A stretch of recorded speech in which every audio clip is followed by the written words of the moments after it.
So dear student, as you know very well, the chapter second relation and function is going on, in which I already explained the question number 1 of exercise 2.3. Here 2.1 and 2.2 is completed, and now the question number 2. The question number 2 is find the domain and the range of the following real function.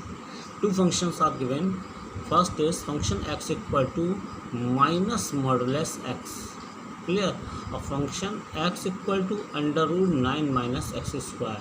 We want to know that what is the domain and range of these two following functions. So first we will pick the part 1. Part 1 is function of x equal to minus x. Clear? Yeah, modulus x means x when x is greater than or equal to 0, minus x when x is less than 0. जब modulus होता है तो modulus में दो result आते हैं, एक positive and another is negative. Positive result होगा तो इसका मतलब है पॉजिटिव तभी हो सकता है जब वो या तो ज़ीरो हो या ज़ीरो से बड़ा हो, और नेगेटिव कब आएगा जब ज़ीरो से छोटा हो. क्लियर? ये तो हो गया मॉडुलस एक्स की.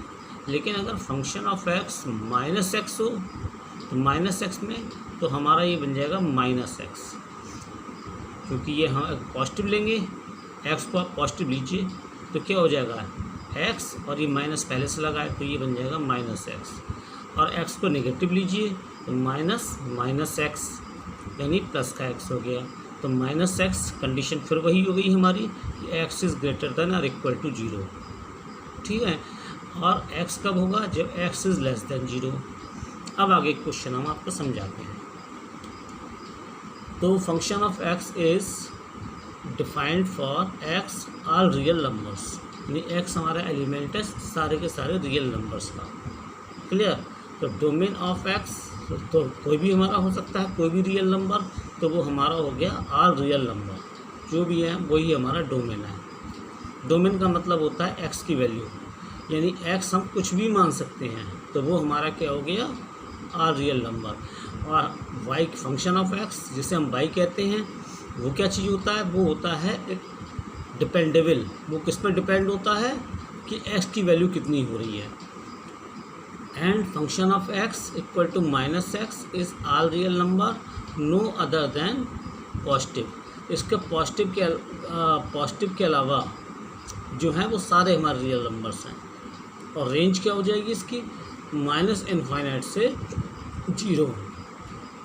जो हमारा क्यों है ये अदर देन पॉजिटिव, यानी पॉजिटिव को छोड़ के, तो 0 जिसमें 0 हमारा शामिल नहीं है, इसलिए हमारी ब्रैकेट कैसी है एक्सक्लूड वाली.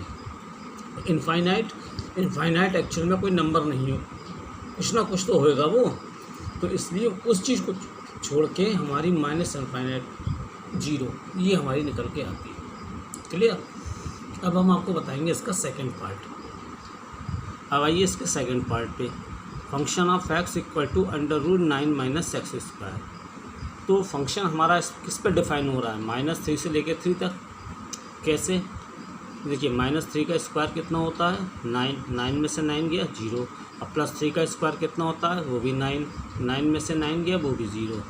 इसके बीच के नंबर ले लीजिए -2 -1 0 1 2. जब भी आप कोई नंबर रखेंगे तो इसका एक आंसर आएगा. क्लियर? 4 रखने पे क्या आंसर आएगा, 4 का स्क्वायर कितना होता है 16. 9 माइनस 16 कितना हो गया -7. क्या अंडर रूट में -7 वैल्यू होती है? नहीं होती. क्लास 10 के अंदर आपने पढ़ा था रूल डज नॉट एग्जिस्ट. ठीक है, 11th के अंदर आप पढ़ेंगे कि ये नंबर हमारा कैसा कहलाता है, ये नंबर इमेजिनरी नंबर कहलाता है, और रियल नंबर इमेजिनरी नंबर मिलके कॉम्प्लेक्स नंबर बनते हैं. ये आपके चैप्टर में है, बाद में पढ़ाएंगे. तो यानी domain of the function x क्या हो गया कि इसका डोमेन का मतलब जहाँ पे हम एक्स की वैल्यू रख सकते हैं, तो एक्स की वैल्यू हम -3 से लेके 3 तक इंक्लूड कुछ भी रख सकते हैं और हमारा आंसर आएगा. अब वाई क्या होता है, वाई होता है इंडिपेंडेंट. वो ये एक्स होता है इंडिपेंडेंट और वाई होता है डिपेंडेंट. वो किस पे है, एक्स पे डिपेंड है. तो वही चीज़ हमारी रेंज कहलाती है. For any value of x such that x हमारा -3 के इक्वल या ग्रेटर है या 3 से इक्वल या स्मॉलर है, then the value of function x will be lie between 0 to 3. ठीक है, 0 से 3 के बीच में होगी. और range of the function is, range क्या हो जाएगी. अब आप देखिए रेंज निकालने के लिए एक तो इसमें 0 आ रहा है -3 रखने पर, -2 रखने पर कोई वैल्यू बढ़ जाएगी. कितना जाएगा, 2 2 जा 4 और 9 में से 4 गया, कितना बचा √5. 1 रखने पर हो जाएगी 1 का स्क्वायर √8. 0 रखने पर 0 का स्क्वायर कितना बन गया 0 और √9 की वैल्यू 3. यानी कि और 3 रखने पर ये -3 कुछ भी रख दीजिए तो ये 0.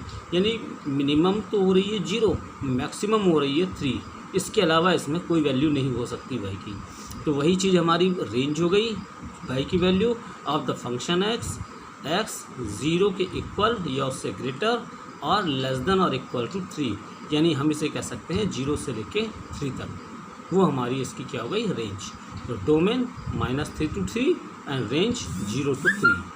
Clear. Pause the video and note down.